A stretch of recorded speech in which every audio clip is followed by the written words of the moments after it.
So hello everyone. कल हम लोग देख रहे थे स्टेबिलिटी स्टार्ट किया था हम लोगों ने। तो हमने देखा था कि नॉर्मली हम स्टेबिलिटी को कैसे डिफाइन करते हैं एलटीआई सिस्टम के लिए। ठीक है, एलटीआई सिस्टम क्या होता है? Linear time invariant system. ठीक है ना। तो कोई सिस्टम अगर लीनियर और टाइम इनवेरिएंट है तो उसको एलटीआई सिस्टम बोलते हैं। ठीक है, इसके लिए जो स्टेबिलिटी डिफाइन होती है उसमें दो टर्म्स होते हैं। एक तो होता है बीबो, जिसको बोलते हैं बाउंडेड इनपुट बाउंडेड आउटपुट। मतलब अगर आप कोई सिग्नल बाउंडेड इनपुट देते हो किसी सिस्टम को, उसका आउटपुट भी क्या होना चाहिए? बाउंडेड होना चाहिए। बाउंडेड का मतलब रेस्ट्रिक्ट होना चाहिए, नहीं कि वो इन्फिनिटली ग्रो करता रहे, बढ़ता रहे। ठीक है ना। दूसरा चीज कि अगर आप जीरो इनपुट दे रहे हो तो आउटपुट भी जीरो होना चाहिए। ये दो चीजें हमेशा सेटिस्फाई होनी चाहिए। ठीक है ना। तो वो सिस्टम क्या होगा? उस सिस्टम को हम स्टेबल बोलेंगे। ठीक है। अब हम कई तरीके की स्टेबिलिटी देखे थे, कंडीशनल स्टेबिलिटी, फिर एब्सोल्यूट स्टेबिलिटी, मार्जिनल स्टेबिलिटी। ठीक है, ये डिफरेंट डिफरेंट टाइप की स्टेबिलिटीज है। ओके, तो अब इसमें हम लोगों ने एक चीज कल देखा था, कैसे हम डिफाइन करते हैं, मतलब क्या क्या टर्म्स इसमें होते हैं। जैसे मार्जिनल स्टेबिलिटी क्या है, एब्सोल्यूट स्टेबिलिटी क्या है। ठीक है, और उसके अलावा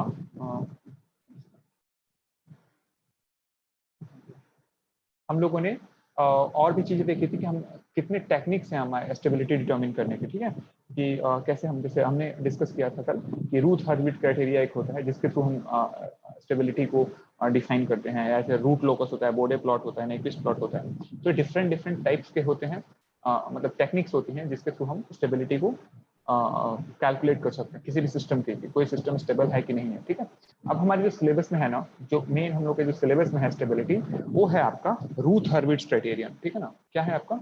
उसका जो नाम है जो हम लोग के सिलेबस में है वो है आपका, उस स्टेबिलिटी क्राइटेरियन का नाम है रूथ हर्विट्ज। ये है आपका Ruth Ruth हर्विट्ज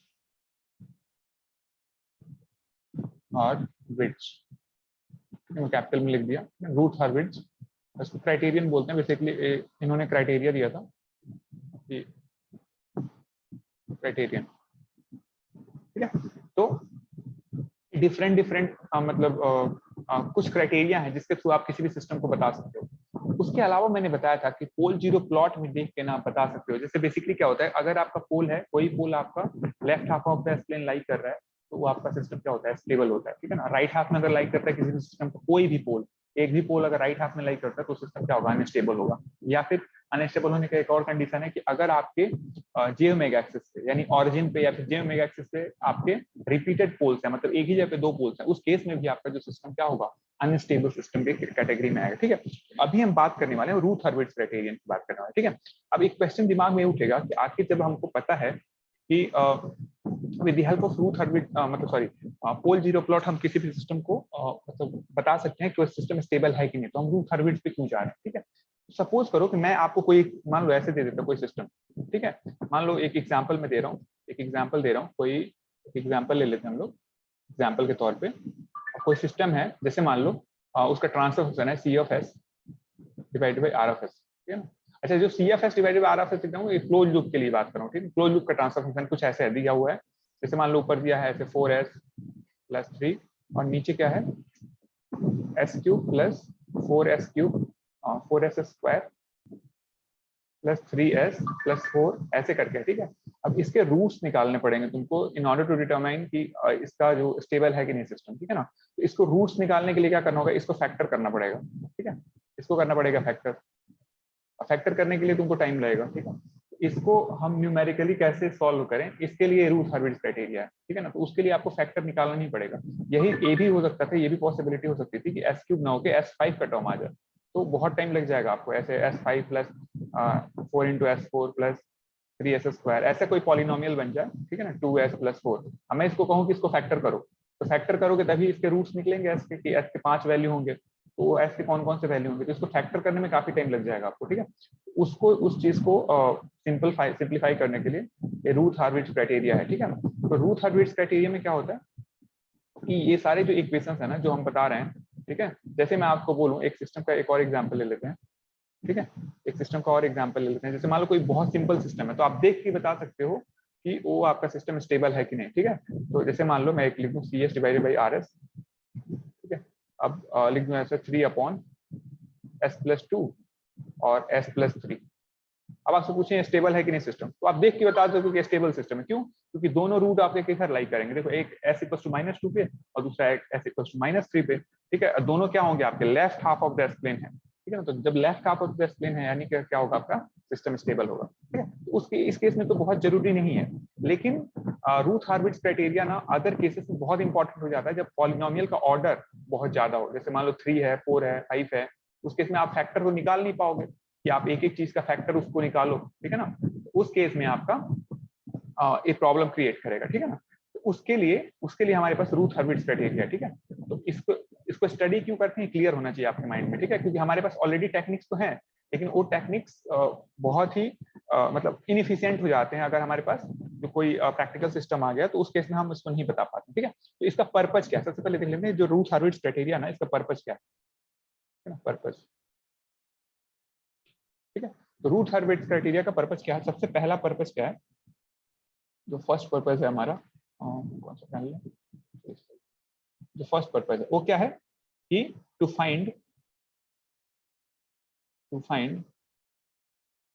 the close loop system, the close loop open loop हम ऑलरेडी देख चुके हैं, ठीक है ना। सीएल इसको बोलते हैं क्लोज लूप को, ठीक है। क्लोज लूप सिस्टम स्टेबिलिटी,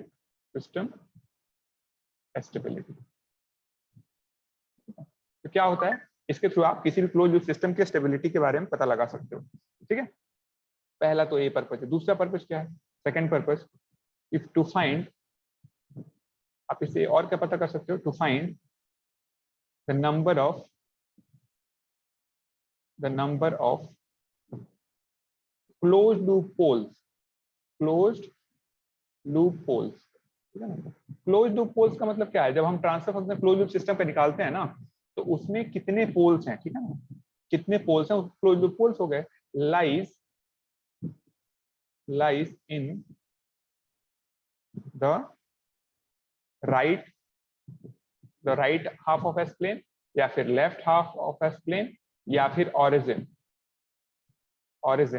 ठीक है ना, ठीक है। राइट में, लेफ्ट में, ऑरिजिन पे, ऑरिजिन और at imaginary axis, at imaginary axis, ठीक है ना, एक्सिस। तो आप ये बता सकते हो कि कितने पोल्स आपके इमेजिनरी एक्सिस पे हैं, कितने लेफ्ट हाफ में, कितने राइट हाफ में हैं, कितने ऑरिजिन पे हैं। ये सारा चीज आप किससे बता सकते हो, रूथ हर्विट्ज का मतलब अभी हम देखेंगे टेक्निक से, उससे आप तुरंत बता दोगे कि कितने कितने होंगे, ठीक है ना। ये बहुत आसान कर देता है, ठीक है। तो अभी इसके बारे में हम देखेंगे कैसे इसको निकालते हैं। इसको लिख दे एट इमेजिनरी एक्सिस, ठीक है ना, ऑफ एस प्लेन, ऐसे ऑफ एस प्लेन। आपको याद होगा एस प्लेन का मतलब क्या होता है, ये आपका सिग्मा और जे ओमेगा प्लेन को बोलते हैं, ठीक है ना। सिग्मा और जे ओमेगा प्लेन को एस प्लेन बोलते हैं, ठीक है। थर्ड क्या है, थर्ड क्या होता है, the main purpose,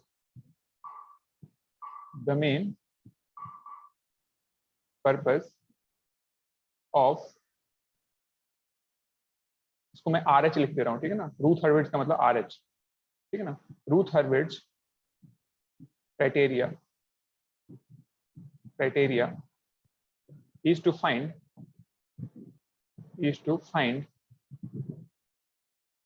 the number of poles, find the number of poles in the right half of the S plane, in the right half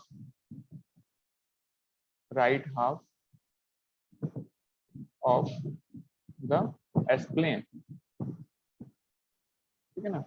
S plane के राइट में कितना पोल है, तो अगर मान लो 0 से ज्यादा पोल होगा, अगर मान लो कोई एक भी पोल होता है अगर राइट हाफ में, इसका मतलब क्या होगा, सिस्टम अनस्टेबल हो जाएगा। तो मेन उसका पर्पज यही है, एब्सोल्यूट स्टेबिलिटी बताना है कि सिस्टम स्टेबल है कि नहीं है। तो इसके लिए हम क्या कर रहे हैं, रूथ हर्विट्ज का यूज करते हैं। चौथा क्या है कि इसका एक यूज और होता है कि टू फाइंड आउट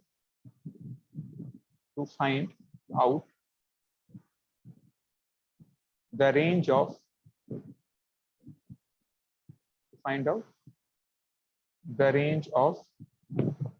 के जो होता है ना, गेन होता है, इसके बारे में हम देखेंगे, ठीक है ना। के एक कांस्टेंट है, ठीक है ना, के आपका क्या है, कांस्टेंट है, कांस्टेंट,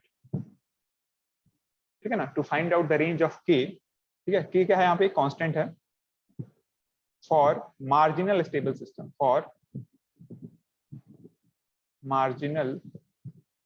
स्टेबल सिस्टम, ठीक है ना। तो मार्जिनल स्टेबिलिटी के केस में हम के की वैल्यू पता कर सकते हैं कि के आपका एक कांस्टेंट होता है, ठीक है ना, कि के का रेंज कहाँ, मतलब के कहाँ से कहाँ तक अगर होगा तो सिस्टम आपका मार्जिनल स्टेबल होगा, ये भी आप पता कर सकते हैं, ठीक है। अभी अगर ये पॉइंट्स क्लियर नहीं हो रहे हो, अभी एग्जांपल लेंगे तो पता चल जाएगा, ठीक है। तो या फिर इसको मैं कॉपी भी कर लेता हूँ, वन सेकंड, इसको थोड़ा सा कॉपी कर लेते हैं, रेंज ऑफ के से भी कॉपी हो जाती है,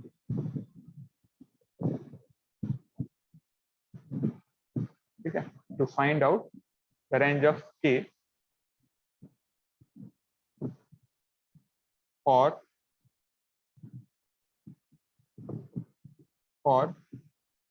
closed loop stability, system stability, ठीक है। छठा क्या है, 6 नंबर, हम देख रहे हैं कि रूथ हर्विट्ज क्राइटेरिया का पर्पज क्या है, क्या क्या हम इससे निकाल सकते हैं, ठीक है ना। टू फाइंड आउट, याद होगा हम लोग सेकंड ऑर्डर सिस्टम पढ़ रहे थे ना, एक टर्म डिफाइन किया था ओमेगा एन। ओमेगा एन क्या होता था, नेचुरल फ्रीक्वेंसी ऑफ ऑसिलेशन, ठीक है ना। 7 to determine the relative stability, मतलब रिलेटिव स्टेबिलिटी का भी आइडिया इससे ले सकते हो आप, ठीक है ना, रिलेटिव स्टेबिलिटी, ठीक है ना।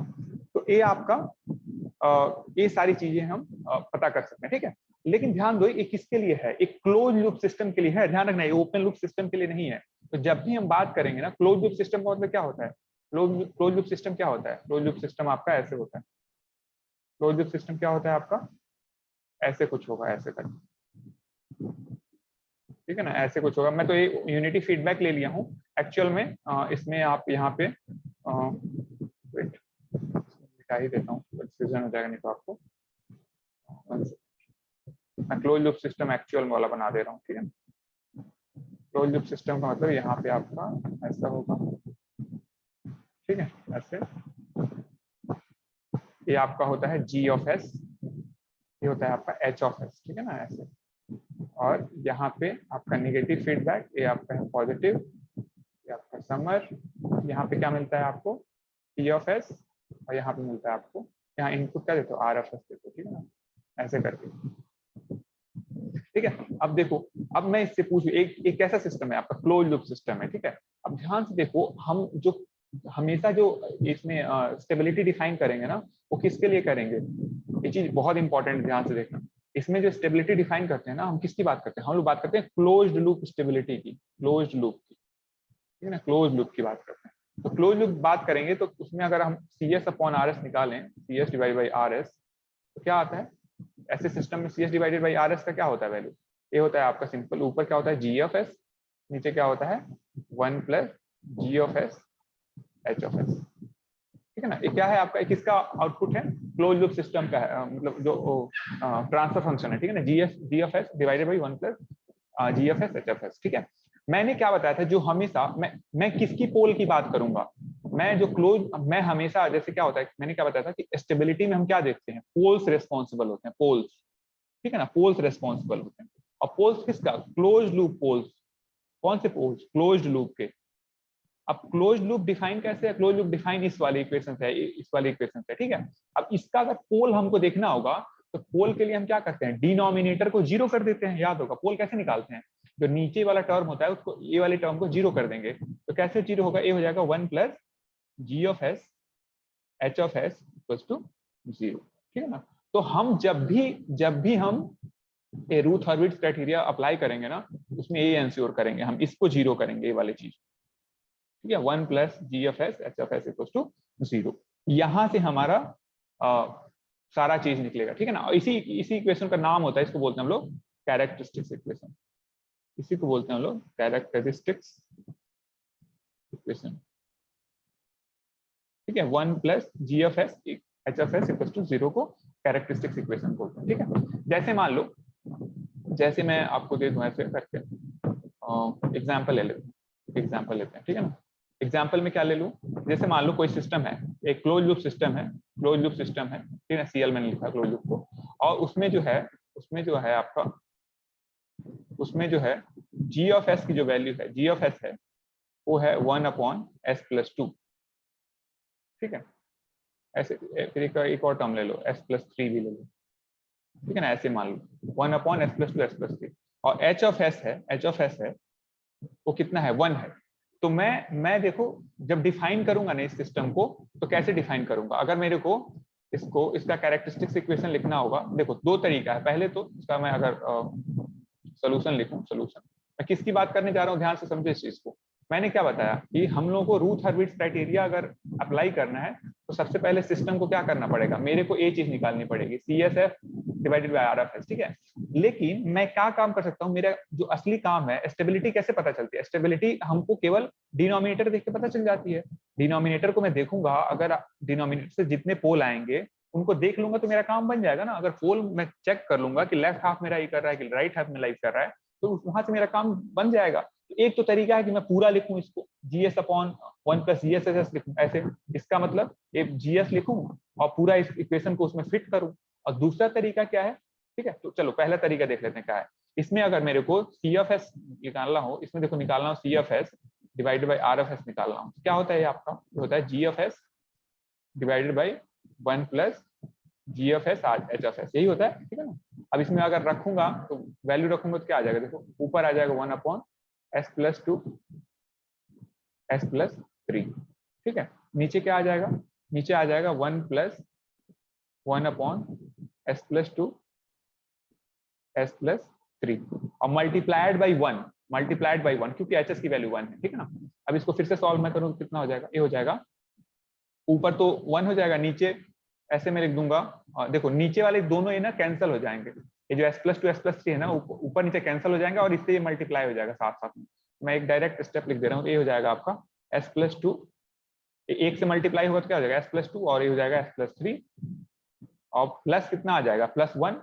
ये जो नीचे का जो टर्म था दोनों का मैंने कैंसिल कर दिया। ठीक है ना, दोनों के टर्म को मैंने कैंसिल कर दिया। ठीक है, तो इतना आ गया हमारा। ठीक है, इसको मैं फर्दर लिखूंगा तो कितना लिखता हूँ, इसको मैं मल्टीप्लाई करता चलूँ तो क्या हो जाएगा, देखो ये हो जाएगा s² प्लस 3 to 5 तो 5s और प्लस 6 और प्लस हो जाएगा 1। ठीक है ना, मैंने दोनों को मल्टीप्लाई कर दिया फिर 1 लिख दिया। ठीक है, ये कितना आ जाएगा, ये आ जाएगा 1/s² प्लस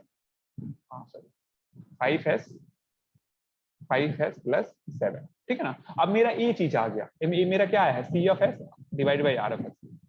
एक तो तरीका है। अब मैं इसको देखो, इसमें मेरे को क्या, मेरे को अगर मैं बोलूं पोल निकालना है, पोल, तो मैं क्या करूंगा, पोल निकालने के लिए मैं क्या करूंगा, इसको 0 कर दूंगा, s² प्लस 5s प्लस 7 को 0 कर दूंगा। ठीक है ना, अब इसमें फिर मैं उस रिथर्सारे वाला फॉर्मूला लगा दूं। एक तो तरीका ये है। ठीक है, दूसरा तरीका क्या था, ये हमारा फर्स्ट मेथड है। फर्स्ट मेथड ये थोड़ा सा लंबा मेथड है। इसमें हम क्या कर रहे हैं, देखो इसमें एक तो ये मेथड हो गया हमारा फर्स्ट वाला। सेकंड में मैं क्या करूंगा, मेरे को केवल पोल ही चेक करना है, तो मैं सिंपल क्या फॉर्मूला लगाऊंगा, मैं लगाऊंगा ये वाला फॉर्मूला। देखो 1 सेकंड, ये वाला लग जाएगा। मैं सिंपल क्या निकालूंगा, मैं लिखूंगा characteristics equation, characteristics equation of the given system, the given close loop, CL में लिख दिया क्लोज लूप सिस्टम। तो मैंने क्या बताया, कैरेक्टरिस्टिक्स इक्वेशन क्या होता है, ये होता है G(s) times H(s) equals to 1, या फिर ऐसे G(s) H(s) ऐसे लिख दो 1 प्लस कंफ्यूजन हो G इक्वल्स टू 0। ठीक है ना, यही कैरेक्टरिस्टिक इक्वेशन होता है। अब इसमें रखोगे तो क्या आ जाएगा, 1 प्लस G(s) की वैल्यू कितनी थी, 1/s+2 और s+3 और H(s) की वैल्यू कितनी थी, 1 थी, इक्वल्स टू 0। इससे भी वही चीज आएगा, इससे अगर मैं एम्प्लॉइज लिखूं तो क्या आ जाएगा, देखो ये आ जाएगा s+2 s+3 और +1 इक्वल्स टू 0। ये मल्टीप्लाई इधर जाएगा तो 0 ही हो जाएगा, तो ये हो जाएगा s² plus 5s plus 7 equals to 0। अब यहां से भी जो तुम निकालोगे वो क्या निकलेगा, पोल ही निकलेगा मेनली। ठीक है, तो हम क्या करेंगे ना, हम आके जब भी देखेंगे ना, हम केवल यही इक्वेशन का यूज कर लेंगे। कौन से होगा, 1 + GS और HS का। क्यों, क्योंकि हमको 0 से मतलब नहीं है, 0 कुछ भी हो। सिस्टम का स्टेबिलिटी कैसे पता चलता है, पोल से पता चलता है, जहां जैसे पोल होगा और पोल से पता चलता है। तो मैं नीचे को ही 1 + GS को ही 0 कर दूंगा, तो मुझे वहीं से मुझे पोल निकल जाएगा, मुझे पूरा एक बड़ा सा उन्हें करना पड़ेगा। ठीक है ना, तो मैं केवल सिंपल क्या करूंगा, 1 + GS ले लूंगा और उसी से मैं पोल देखने की कोशिश करूंगा। ठीक है, अब देखो अगर मैं आपको RH क्राइटेरिया मतलब रूथ हर्विट्ज क्राइटेरिया अगर नहीं बताता तो आप क्या करते, यही पोल देखते, इसी पोल से अभी क्या करते आप, इसमें श्रीधराचार्य फॉर्मूला लगाते, फिर एस की 2 वैल्यू आती और देखते कि लेफ्ट हाफ में हो रहा है कि राइट हाफ में हो रहा है। ठीक है, लेकिन अगर मेरे पास रूथ हर्विट्ज आ जाए, RH क्राइटेरिया आ जाए, ठीक है, मैं सिंपल में इसको शॉर्ट में RH लिखता हूँ, ठीक है, RH क्राइटेरिया,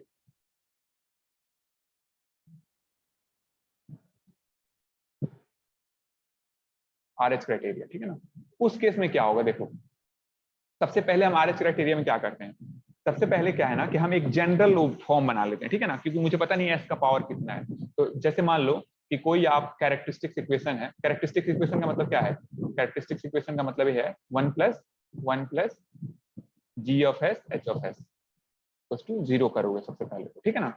अब उससे क्या आएगा, जब इसको सॉल्व करोगे ना तो एस के टर्म्स में आएंगे। तो सपोज करो कि हमारे पास एस के nth टर्म के मतलब एक कौन, मतलब हम एक जनरल वो डेवलप कर रहे हैं, मुझे पता नहीं है कि 3 का पावर आएगा 4 का, जैसे सिस्टम होगा उसके हिसाब से आएगा। तो मैं एक जनरली लिखना चाहूँ तो क्या लिख सकता हूँ, ऐसे लिख सकता हूँ A naught S to the power n plus a1 S to the power n-1 plus a2 S to the power n-2 plus, ऐसे करते करते वो होगा, ठीक है ना। और प्लस क्या हो जाएगा, ऐसे हो जाएगा an-1 S to the power 1 और प्लस ये हो जाएगा an S to the power 0 equal to 0। S to the power 0 का मतलब 1 हो जाएगा। देखो इससे ना ये जनरल होगा, ये जनरल, इसमें डरना नहीं है देख के। जैसे मैं क्या कर रहा था, मैं से लिखा था ना, ऐसे लिखा था s² plus 4s plus 3 equal to 0। देखो क्या हो रहा है, यहाँ पे s का पावर 2 है, फिर यहाँ अगले टर्म में क्या हो रहा है, एक का s का पावर क्या हो रहा है, एक डिक्रीज हो जा रहा है, ठीक है, और एक कांस्टेंट आ जा रहा है। फिर अगले टर्म में s का पावर एक बार और डिक्रीज हो रहा है, एक कांस्टेंट आ जा रहा है। तो यही इसमें भी हो रहा है। देखो a नॉट क्या है, कांस्टेंट है, s का पावर है। अब s का पावर क्या होगा, देखो Sn से Sn-1 डिक्रीज हो गया, ऐसे ही Sn-1 से S-2 डिक्रीज हो गया। डिक्रीज होता क्या मतलब क्या है, कुल मिला के जो भी हमको पॉलिनोमियल दिया रहेगा ना, मतलब 1 प्लस GHS जो भी आएगा उसको इस फॉर्म में हम सजा लेंगे पहले, ठीक है ना। उसके बाद क्या होगा, उसके बाद हम क्या करेंगे, देखो उसके बाद हम एक टेबल बनाएंगे। देखो कैसे हम क्या लिखेंगे, सबसे पहले लिखेंगे ऊपर Sn, जो सबसे पहला टर्म आएगा उसको लिखेंगे, फिर दूसरा टर्म लिखेंगे Sn-1, ठीक है ना, ओके। और ऐसे एक टेबल बना लेंगे, ऐसे एक टेबल बना लेंगे। और कहाँ तक बनाएंगे, बनाएंगे Sn-2 और ये बनाएंगे S नॉट तक, S टू द पावर 0 तक, ठीक है ना। S टू द पावर 0 का मतलब 1 तक, ऐसे टेबल बना लेंगे, ठीक है। और इस टेबल का जो पहला वो होगा, कॉलम होगा, उसमें क्या लिखेंगे, देखो सॉरी पहले रो में क्या लिखेंगे हम लोग, पहले रो में यहाँ पे Sn में क्या लिखेंगे, यहाँ पे लिखेंगे हम लोग जो Sn से जुड़ा हुआ टर्म है, जो कांस्टेंट इसमें जुड़ा हुआ है, तो इसको लिखेंगे a नॉट, ठीक है ना, यहाँ पे लिखेंगे a नॉट। अच्छा, अब जब दूसरा वाला टर्म लिखेंगे ना, मतलब अब जो यहाँ के इसके बगल में लिखेंगे ना, वो कौन सा टर्म लिखेंगे, a1 वाला नहीं लिखेंगे, हम a2 वाला टर्म लिखेंगे। तो यहाँ पे लिखेंगे a2, ठीक है ना। ऐसे ही अब नेक्स्ट वाला टर्म क्या होगा, a4 हो जाएगा। ऐसे ही चलता रहेगा, जितने टर्म होंगे तो ए मतलब एक एक छोड़ के a0 a2 a4, ठीक है। और नीचे क्या लिखेंगे, हम लोग लिखेंगे a1, ठीक है ना, नीचे क्या लिखेंगे a1, फिर a1 a2 तो ऊपर आ गया है तो क्या आ जाएगा a3 आ जाएगा यहाँ पे, और नेक्स्ट क्या आ जाएगा a5, ऐसे करके, ठीक है ना। तो ये बढ़ता रहेगा, जहां तक ये होगा वहां तक ऐसे ही बढ़ता रहेगा, ठीक है। अब जो ये Sn-2 वाला जो टर्म है ना, ये बहुत इंपॉर्टेंट है। ये कैसे लिखेंगे, ध्यान से देखो इस चीज को। इसको लिखने के लिए हम क्या करेंगे कि इन दोनों को पहले मल्टीप्लाई करेंगे, इन दोनों को a1 a2 को मल्टीप्लाई करेंगे तो क्या आ जाएगा, देखो ये आ जाएगा a1 a2, ठीक है। इन दोनों को मल्टीप्लाई किया, फिर क्या करेंगे हम लोग, माइनस का साइन लगाएंगे और किसको मल्टीप्लाई करें, इन दोनों को मल्टीप्लाई करेंगे, ठीक है ना। तो इससे क्या आ जाएगा a0 a3, और डिवाइडेड बाई क्या करेंगे, यही नंबर रख देंगे a1 वाला, तो डिवाइडेड बाई क्या रख देंगे, a1 रख देंगे, ठीक है। ऐसे ही देखो यहाँ पे a3 वाले के नीचे क्या लिखना होगा हमको, इसमें क्या करेंगे हम लोग, इसमें क्या करेंगे, इसमें लिखने के लिए हमको क्या होगा, इस a1 को ना a4 से मल्टीप्लाई करेंगे, तो लिखेंगे a1 a4, ठीक है। a1 a4 हो गया, फिर क्या करेंगे, माइनस का साइन लगाएंगे, और a5 को किससे मल्टीप्लाई करेंगे, a0 से करेंगे, a0 से, ये हो जाएगा a0 a5, और डिवाइडेड बाई क्या, जो नीचे जहां से हमने शुरू किया था, तो a3 हो जाएगा, ठीक है ना। यही सेम प्रोसेस चलता रहेगा, यही सेम प्रोसेस आगे चलता रहेगा, और लास्ट में आपका क्या आ जाएगा, यहाँ पे ऐसे ही सेम नीचे भी करते रहोगे, यही सेम चीज चलाते रहोगे, लास्ट में आ जाएगा a ऑफ n, ठीक है ना, a ऑफ n आ जाएगा, ओके। तो देखो ये क्या हम लोग बना रहे हैं, ये हम लोग रूट एरे बना रहे हैं। इसको क्या बोलते हैं हम लोग, इसको बोलते हैं रूट एरे, ठीक है ना। एक टेबल जैसा कुछ आपको बनाना पड़ेगा, ठीक है ना। हम ये सब कहानी क्यों कर रहे हैं, हमको क्या बताना है, सिस्टम की स्टेबिलिटी बताना है। तो एक तो तरीका था कि आप पोल निकाल के बताओ, लेकिन पोल निकालोगे, मैं बोलूं कोई ऐसे रैंडम इक्वेशन दे दिया तो उसमें पोल निकालने में आपकी हालत खराब हो जाएगी, ठीक है। कंप्यूटर से भी करोगे तो ये बहुत टाइम टेकिंग होगा उसके रूट्स निकालने में, ठीक है। तो रूथ हर्विट्ज क्राइटेरिया उसको सिंप्लीफाई करता है, वो बता देता है, उसके साथ साथ एडिशनल भी बहुत सारी चीजें बताता है रूथ हर्विट्ज क्राइटेरिया, ठीक है ना। तो उसी चीज के लिए हम लोग ये सारा कहानी कर रहे हैं।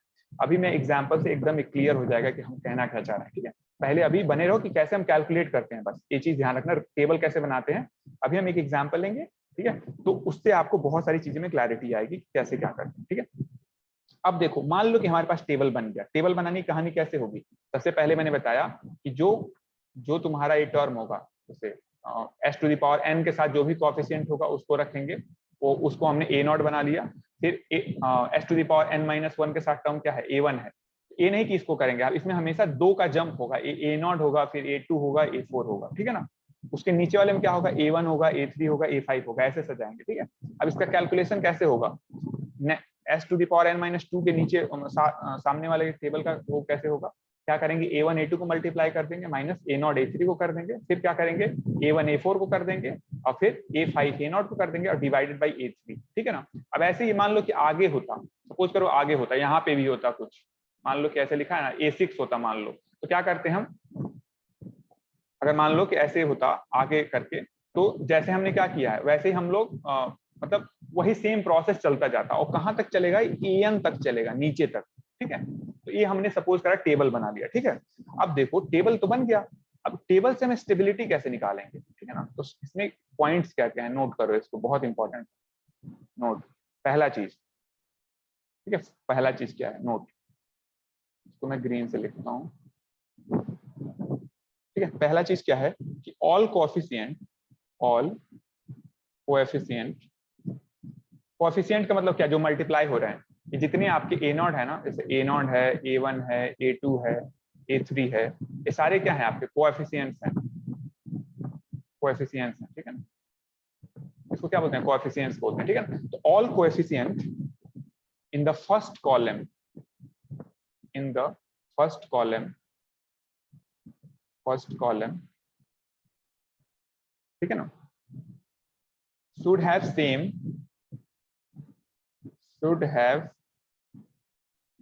same sign, ठीक है ना। सबका क्या होना चाहिए, सेम साइन, मतलब पॉजिटिव है तो सारे पॉजिटिव, निगेटिव है तो सारे निगेटिव, ठीक है ना। एंड एक और चीज लिखते हैं, and no coefficient, sorry no, and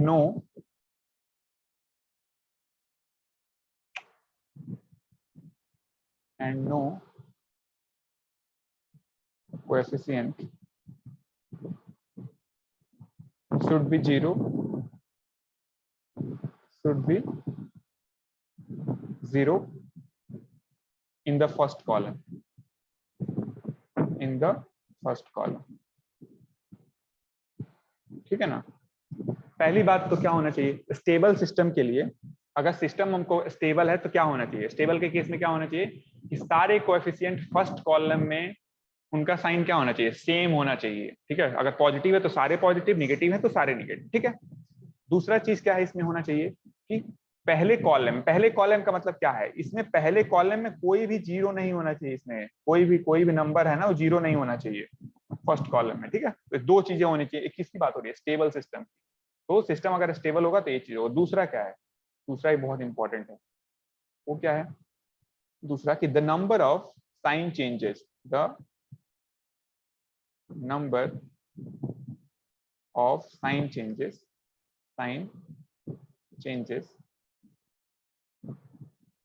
in the first column,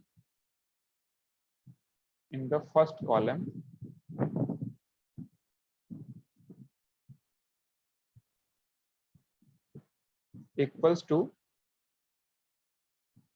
the number of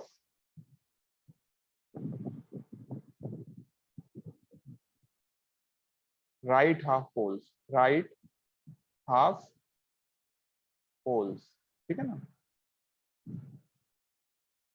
मतलब क्या है कि जितने चेंजेज होंगे साइन के, साइन चेंजेस का मतलब अभी हम दिखाएंगे। जैसे मान लो साइन ऐसे चेंज हो रहा हो, जैसे मान लो कि मैं टेबल बनाया, सपोज करो मैंने एक टेबल बनाया ऐसे, जैसे मान लो ऐसे लिखा मैंने, कोई टेबल बनाया और उसमें आ रहा है यहाँ पे 1 आ रहा है, फिर -2 आ रहा है, +3 आ रहा है, फिर 4 आ रहा है, ठीक है ना, ऐसे आ रहे हैं। ये कौन से नंबर होंगे? ए वाले नंबर, A0, A1, ए वाले नंबर, ठीक है, सपोज करो ये नंबर्स हैं।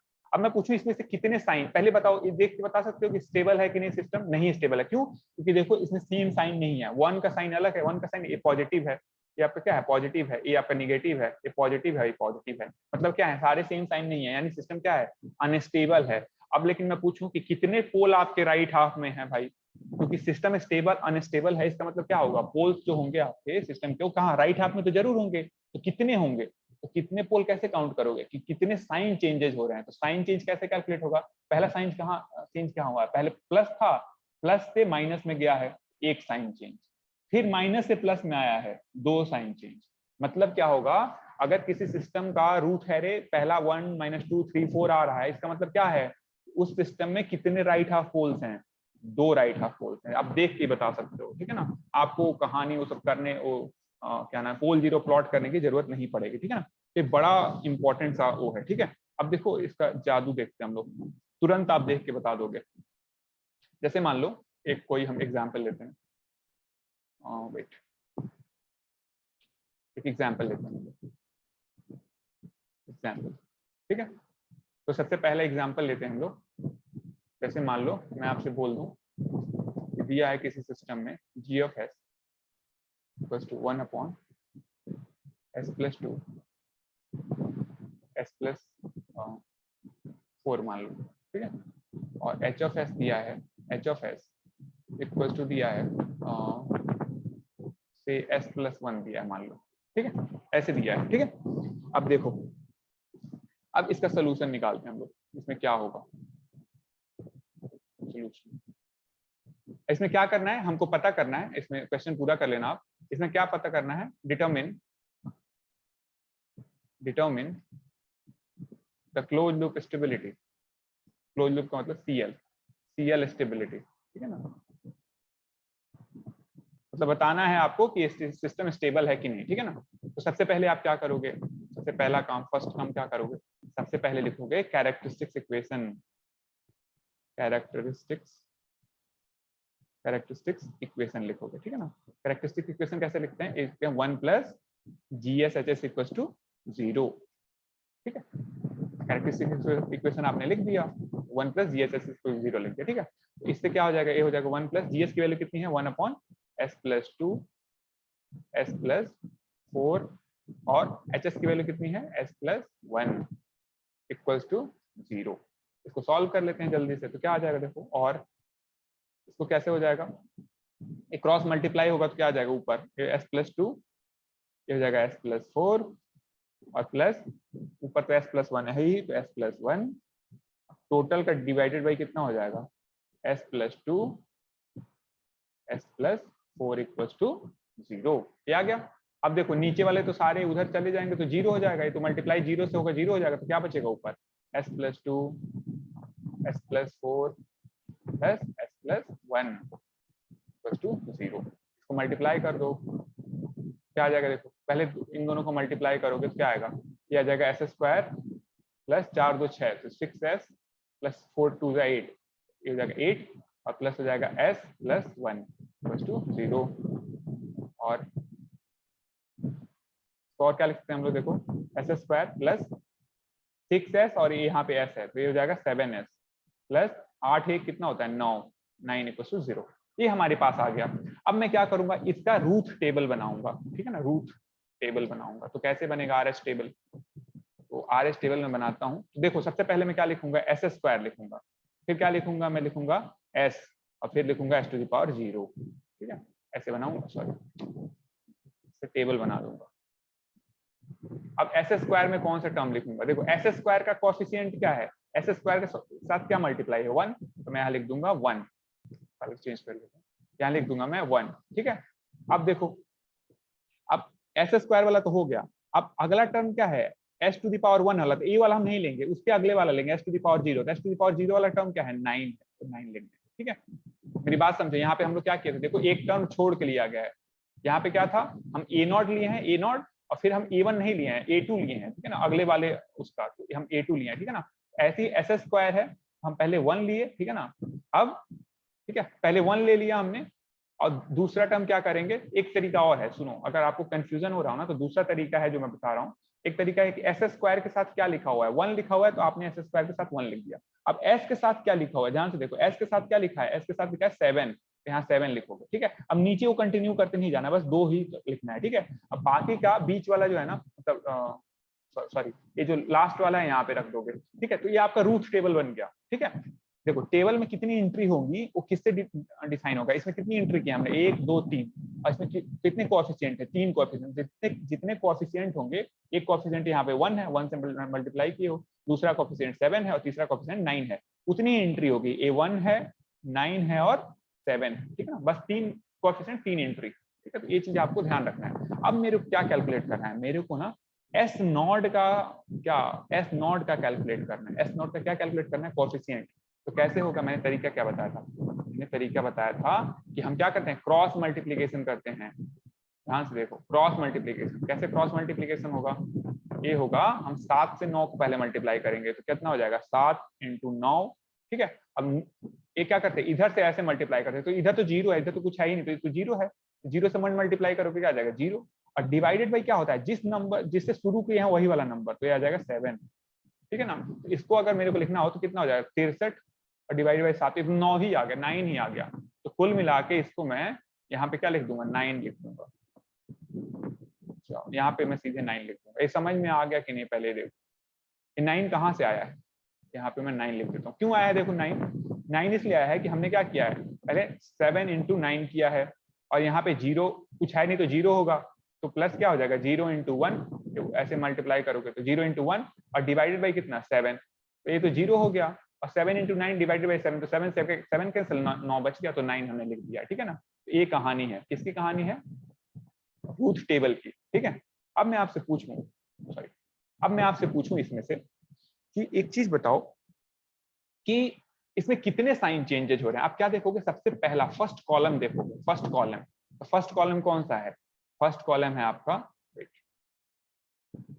फर्स्ट कॉलम इसमें से कौन है, फर्स्ट कॉलम है आपका ए वाला चीज, ये है फर्स्ट कॉलम ए वाला, ठीक है ना। अब इसमें देखो कितने साइन चेंजेज हुए हैं, कोई साइन चेंज हुआ है, नहीं हुआ है, मतलब सिस्टम क्या है, स्टेबल है। अगर कोई साइन चेंज का मतलब क्या है, पॉजिटिव से निगेटिव, निगेटिव से पॉजिटिव, ठीक है ना। तो इसमें क्या है, लिखोगे क्या आप, इन रूट टेबल, ऐसे लिखोगे, इन RH table there is no sign change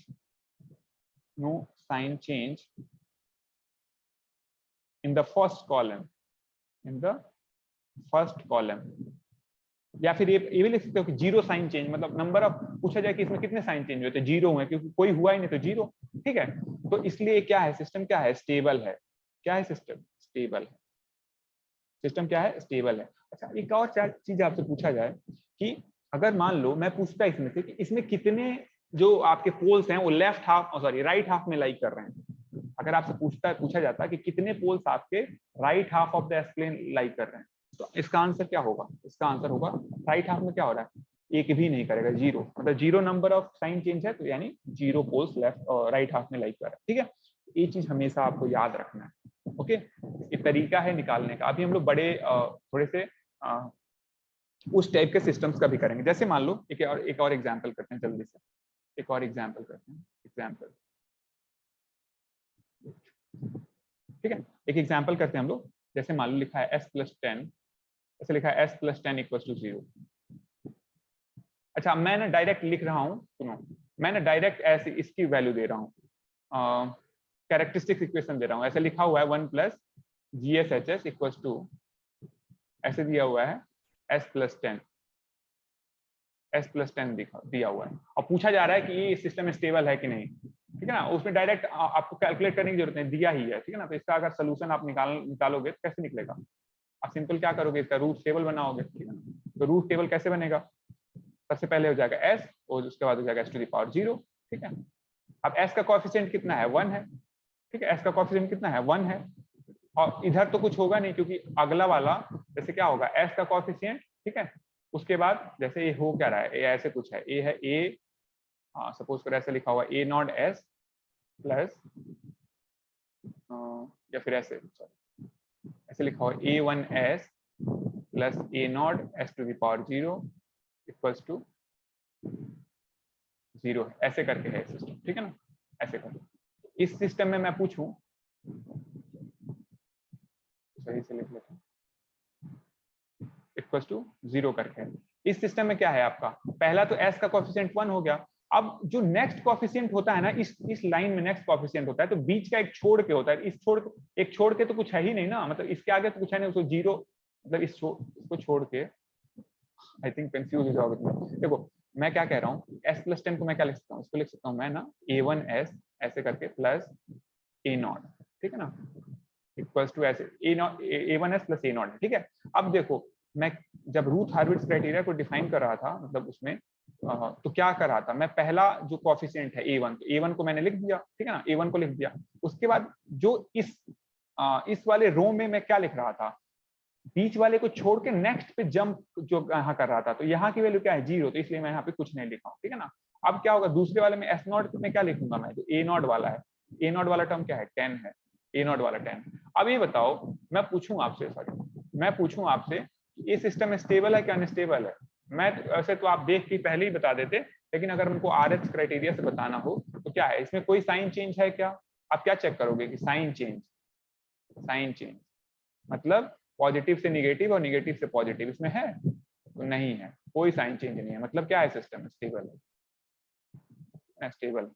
अच्छा आपसे पूछा जाता है कि इसमें कितने पोल्स हैं या फिर कितने जीरोस हैं, तो आप बता दोगे, ठीक है। मैं पूछूं कि कितने जीरो होंगे, सॉरी जीरो कह रहा हूँ, सॉरी, मैं पूछूं आपसे कि लेफ्ट हाफ में कितने पोल हैं, राइट हाफ में कितने पोल हैं, तो पहली बात बताओ कि इसमें इस सिस्टम में कितने पोल होंगे, ठीक है। ये फर्स्ट ऑर्डर का सिस्टम है तो एक ही पोल होगा, एस का जितना पावर होता है उतना ही पोल होता है। तो देखो ए एस का पावर इसमें कितना है, एस प्लस 10 में एस का पावर कितना है 1 पावर है, तो यानी मैक्सिमम पावर 1 है, यानी एक ही पोल होगा। और वो पोल किधर होगा, जब स्टेबल सिस्टम है तो हमेशा क्या होगा, लेफ्ट में होगा, तभी वो स्टेबल बना है, ठीक है। दूसरा एग्जाम्पल, इसमें जितना ज्यादा प्रैक्टिस करोगे, अच्छा ए यूनिट ना बहुत छोटा दिया है, आपके एक लाइन में खत्म हो गया, इससे 10 नंबर का क्वेश्चन आएगा, देख लेना, ठीक है। तो इसको बहुत अच्छे से करना है, सबसे इजी यूनिट है, और मतलब इसमें कुछ करना ही नहीं है, गुणा करना है बस, मल्टीप्लीकेशन अगर आपको आता होगा तो आप इसके सारे क्वेश्चन कर ले जाओगे, ठीक है। एक क्वेश्चन ऐसे दिया हुआ है कि ये लिखा हुआ है S square plus 10s plus 10 equals to 0, ऐसे दिया हुआ है, ठीक है। अगेन ये इसको करो, इसको मेरे साथ साथ करो आप लोग, इसका अगर सोल्यूशन निकालना हो तो क्या होगा, इसको अगर हम लोग इसका सोल्यूशन निकालना होगा तो क्या होगा, इसमें भी आप टेबल बनाओगे, ठीक है। इसमें टेबल में S square S to the power 1 और एस टू द पावर 0, ठीक है ना, ऐसे टेबल बनेगा। अब एस स्क्वायर के साथ क्या होगा, यहाँ पे हो जाएगा 1, इसका जो कोएफिशिएंट है। उसके बाद क्या है, 10 वाला नहीं लेंगे, 10 वाला तो एस के साथ है तो नीचे लिखेंगे एस टू द पावर 1 वाला एक साथ, ठीक है ना। अब नेक्स्ट वाला कोएफिशिएंट क्या है 10, ए लिख दिया, और यहाँ पे क्या आ जाएगा 0, ठीक है ना, यहाँ पे कुछ है ही नहीं। अब हम क्या करेंगे, हमको एस नॉट वाला करना है, हमको पहला कॉलम कंप्लीट करना है शुरू से लेकर लास्ट तक, ठीक है। तो हमको ये वाला पता करना है एस नॉट के सामने क्या होगा। एस नॉट के सामने कैसे करते हैं हम लोग, इससे इसको मल्टीप्लाई करते हैं, इससे इसको मल्टीप्लाई करते हैं और डिवाइडेड बाई ये कर देते हैं। हम क्या करेंगे 10 into 10 minus 0 into 1 divided by 10, ये कितना आ जाएगा 10 ही आ जाएगा, तो मैं डायरेक्ट 10 लिख दे रहा हूँ, यहाँ पे मैं डायरेक्ट 10 लिख दे रहा हूँ, तरीका वही है कैलकुलेट करने का, ठीक है ना, तो मैं डायरेक्ट 10 लिख दे रहा हूँ, ठीक है। अब आपके आप बताओ, देख के बताओ कि जो फर्स्ट है इसमें कितने साइन चेंज हो रहे हैं, बताओ कितने साइन चेंज हो रहे हैं, 0 sign change, no sign change at all, 0 sign change, मतलब क्या है, सिस्टम स्टेबल है, स्टेबल सिस्टम, ठीक है ना, स्टेबल सिस्टम। अगर कोई साइन चेंज नहीं हो रहा है तो क्या हो रहा है, आपका सिस्टम स्टेबल है, ठीक है। अच्छा नेक्स्ट एक और एग्जांपल लेते हैं हम लोग। एग्जांपल ये है आपका एग्जांपल है एस स्क्वायर दिया हुआ है, करेक्ट सब देखना है, सारे जितने भी है ना कैरेक्टरिस्टिक्स इक्वेशन दिए हैं, S square plus 25 equals to 0, ठीक है ना। अब देखो इसका सोल्यूशन, इसमें पता करना है, तो इसका सोल्यूशन क्या होगा। ये थोड़ा सा ट्रिकी है। अब देखो, आपको अगर समझ में आया होगा ना, पहले अगर समझ गए हो, जो मैं ट्राई कर रहा हूँ बताने को, सबसे पहले क्या है ना, देखो हमेशा तरीका क्या होना चाहिए, जो कैरेक्टरिस्टिक जो A1 प्लस GSHS है ना, GSHS है ना, इक्वल टू 0, इसको लिखना सीखो कैसे होता है, इसको लिखते कैसे हैं। तो सबसे पहले मान लो ऐसे मैंने लिख दिया कि मैंने लिख दिया, सपोज करो A0 S to the power n plus, इसके पावर डिक्रीज करते जाते हैं, ठीक है ना, A1 S to the power n minus 1, ठीक है ना, प्लस क्या करेंगे, एक और पावर S का डिक्रीज कर देंगे, A2 S to the power n minus 2। ऐसे हम पावर डिक्रीज करते जाते हैं, और लास्ट में हमारे पास क्या बचता है, लास्ट में हमारे पास बचता है an S to the power 0 हो जाता है, S to the power 0 equal to 0, ये हमारा हो जाता है, ठीक है। 1 सेकंड,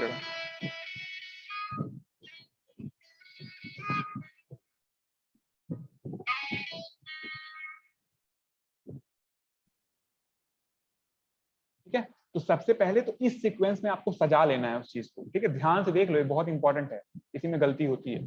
तो इसको हमको सजा लेना है उस सीक्वेंस में। तो अब हमारे पास देखो ऊपर वाला जो लिखा है, जो हमने लिखा है SS square plus 25 equals to 0, तो इसमें हम सजाओगे तो कैसे लिखोगे, ये लिखोगे 1 इंटू, सॉरी कलर चेंज कर लेते हैं, सजाओगे इसको तो कैसे लिखोगे आप, इसको लिखोगे 1 into S to the power n है, ठीक है, मतलब सॉरी, इसको SS स्क्वायर प्लस 25 को लिखना है, तो मैं क्या लिखता हूँ 1 into S to the power 2 लिख सकता हूँ ना, ठीक है, क्योंकि सबसे हाईएस्ट पावर 2 ही है, तो हमने 1 into S to the power 2 plus, अब मेरे को जो नेक्स्ट टर्म लिखना है ना, उसमें S टू द पावर 1 आना चाहिए, क्योंकि एक एक पावर घट रहा है, 1 1 एक एक पावर डिक्रीज हो रहा है।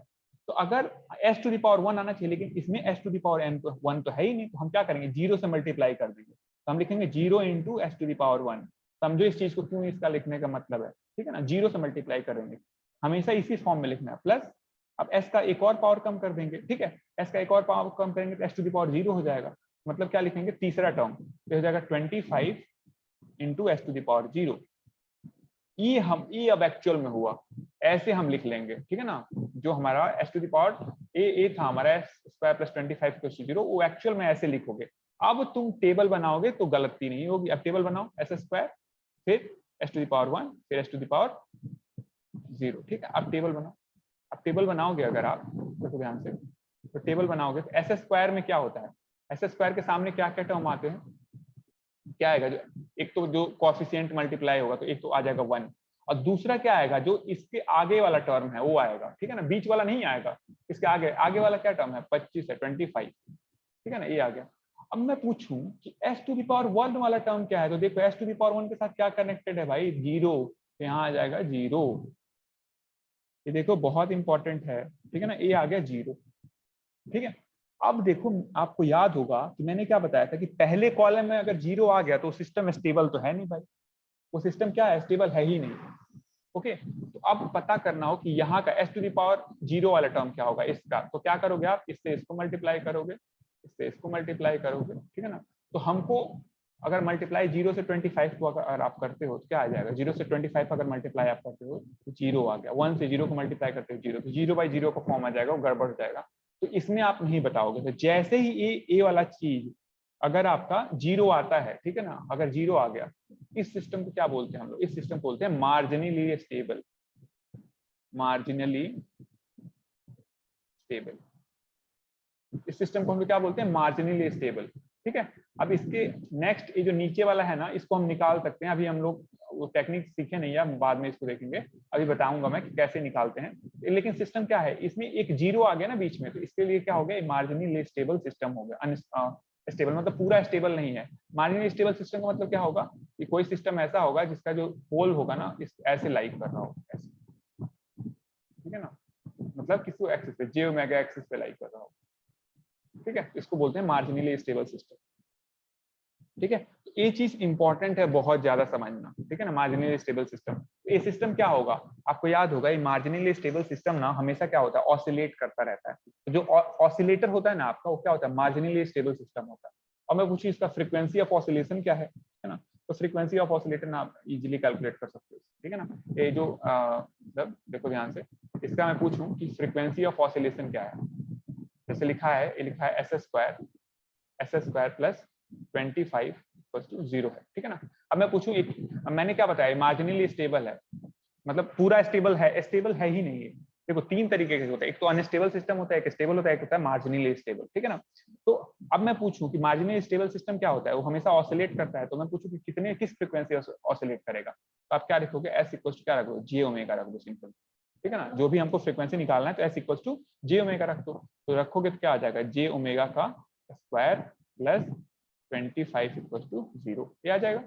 अब ये क्या आ जाएगा, जे ओमेगा का स्क्वायर करो क्या आ जाएगा, माइनस ओमेगा स्क्वायर, क्योंकि जे का स्क्वायर क्या होता है -1, ठीक है। तो minus omega square plus 25 equal to 0, तो यहाँ से ओमेगा स्क्वायर की वैल्यू कितनी आ गई, 25 आ गई, और ओमेगा की वैल्यू कितनी आ गई, 5 आ गई, 5 रेडियन पर सेकेंड, यही यही फ्रीक्वेंसी आ गया इसका। इसका अगर हर्ट्ज में निकालना है तो ओमेगा को क्या लिखते हैं, ओमेगा को क्या लिखते हैं 2 pi F, 2 pi F equal to क्या आ जाएगा 5, एफ इक्वल टू कितना आ जाएगा 5 डिवाइडेड बाई 2 पाई, ये आ गया आपका हर्ट्ज में, ठीक है ना। तो ऐसे हम ऑसिलेशन निकाल सकते हैं कि किस फ्रीक्वेंसी से आपका सिस्टम ऑसिलेट कर रहा है, ठीक है। ये तरीका होता है। एक और एग्जांपल लेते हैं, एग्जांपल से ही सीखोगे, that's why I am taking lots of example, right, उसी से आपको समझ में आएगा, ठीक है। अब एक एग्जांपल लेते हैं, जैसे मान लो कि एक सिस्टम है हमारा, एक सिस्टम ले लेते हैं, चलो एग्जांपल लेते हैं। एक सिस्टम है जिसका हमको दिया हुआ है 1 प्लस GHS की वैल्यू दी है, G of S H of S equal to क्या दिया हुआ है, ये दिया हुआ है S4 प्लस 2s क्यूब, 5 मत समझना है ऐसा, ठीक है ना, 2s cube plus 3s square, 3s square plus 4s plus 5 equal to 0, ठीक है। ये क्या दिया हुआ है, ये आपका दिया हुआ है कैरेक्टरिस्टिक्स इक्वेशन ऑफ सिस्टम का, ठीक है। अब ये पूछा क्या है, इसने पूछा है कि आपको क्या बताना है, कि पहले बताना है कि स्टेबल है कि नहीं, स्टेबल है कि नहीं, ठीक है ना, स्टेबल है कि नहीं, पहला चीज फर्स्ट। दूसरा कि number of poles in right half of S plane, ठीक है ना, एस प्लेन के राइट हाफ में कितने पोल्स हैं, ठीक है। अभी दो चीज पूछा है, अब इसको क्या करना है, आपको सॉल्व करना है, तो सोल्यूशन कैसे होगा, तो क्या करोगे आप, सबसे पहला काम, हाँ कलर चेंज कर दो, ठीक है। तो सोल्यूशन सबसे पहले क्या लिखोगे कि आप कैरेक्टरिस्टिक्स इक्वेशन लिखोगे, ठीक है ना, इसमें लिख लेना characteristic equation 1 plus GHS is equal to 0, ये आपका कैरेक्टरिस्टिक इक्वेशन, ठीक है। तो इसको लिखोगे, कैसे लिखोगे, ये हो जाएगा आपका S4 plus 2s cube plus 3s square plus 4s plus 5 equal to 0। अब देखो, अगर इस सीक्वेंस में है, देखो एक एक पावर डिक्रीज हो रहा है, तो आपको फिर अरेंज करने की जरूरत नहीं पड़ेगी। देखो ध्यान से, मैं क्या कह रहा था कि इसको आपको ऐसे लिखना है ना कि एक एक पावर डिक्रीज हो, तो 4 से डिक्रीज हो क्या होगा, 3 हो गया, 3 से पावर डिक्रीज हो क्या हो गया, 2 हो गया है, 2 से पावर डिक्रीज हो क्या हो गया, 1 हो गया है, और 1 से पावर डिक्रीज हो गया 0, एस टू द पावर 0 क्या होता है 1 होता है, तो यानी एस टू द पावर 0 यहाँ पे है, ठीक है ना। तो यानी ये पावर क्या हो रहा है, डिक्रीज हो रहा है, इसलिए आपको इसमें टेंशन लेने की जरूरत नहीं है। जहां पे बीच में देखो वो गायब हो गया था, इसलिए मैंने उसको लिखा था, ठीक है ना। अगर ये सारे पावर ऐसे अरेंज हुए हैं ना, तो आप इसमें कोई दिक्कत नहीं है लिखने में। तो अगर इसका टेबल बनाओगे तो कैसे लिखोगे, देखो ये हो जाएगा एस टू द पावर 4, ये हो जाएगा एस टू द पावर 3, ये हो जाएगा S to the power square S square, और हो जाएगा फिर एस टू द पावर 1, और लास्ट हो जाएगा एस टू द पावर 0। इतने आपको आपके वो हो जाएंगे एलिमेंट्स होंगे, ठीक है ना। अब देखो एस टू द पावर 4 के सामने क्या लिखोगे, ये क्या है 1 मल्टीप्लाई होगा 1, तो पहले लिख दोगे आप एस टू द पावर 4 के सामने, let me change the colour, तो ये हो जाएगा 1, ठीक है ना, आपने 1 लिख दिया, ठीक है।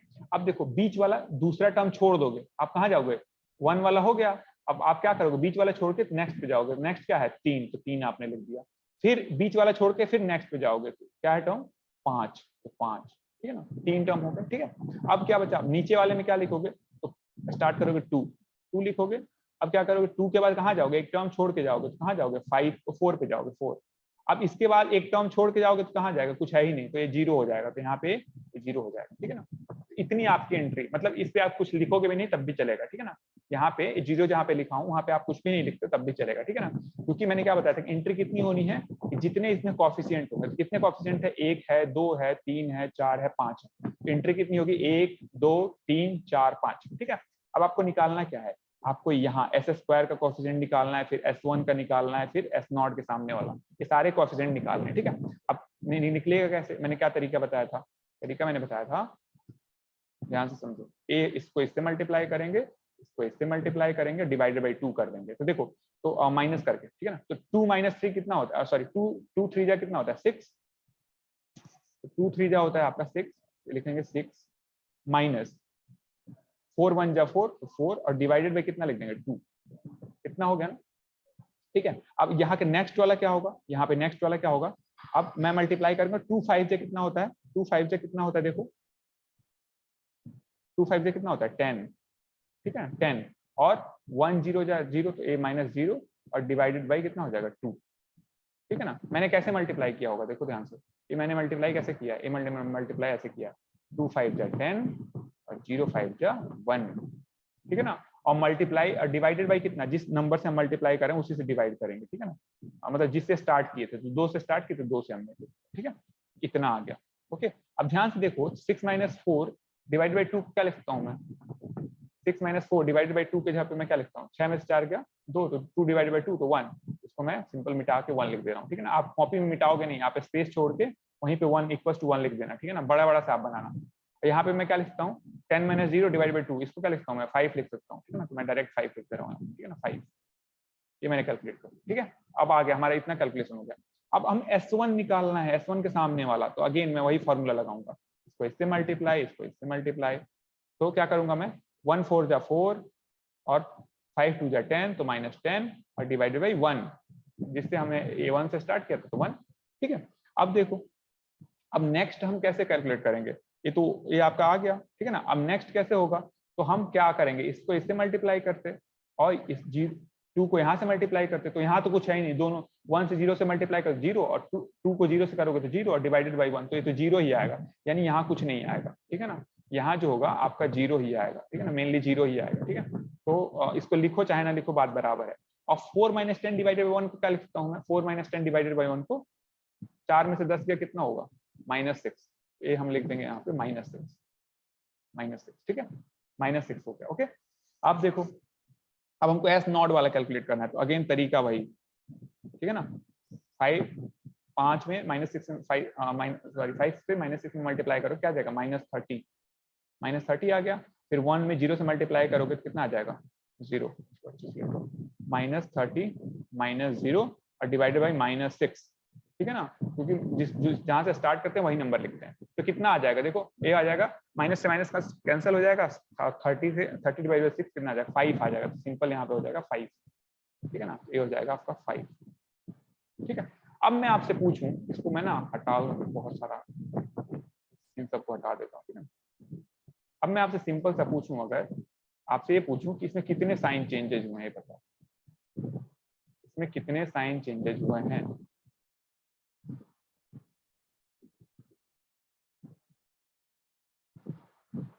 मैं पूछूं आपसे इसमें कितने साइन चेंजेस हुए हैं, तो कितने होंगे, देखो आपके सीक्वेंस क्या क्या है, पहले 1 है, फिर 2 है, फिर 1 है, फिर -6 है, मतलब यहाँ से यहाँ एक साइन चेंज हुआ है, एक साइन चेंज प्लस से माइनस में गया है, फिर माइनस से प्लस में आया, देखो -6 से 5 क्या है प्लस, तो 2 साइन चेंज हुआ है, मतलब कितने साइन चेंज हुए हैं, साइन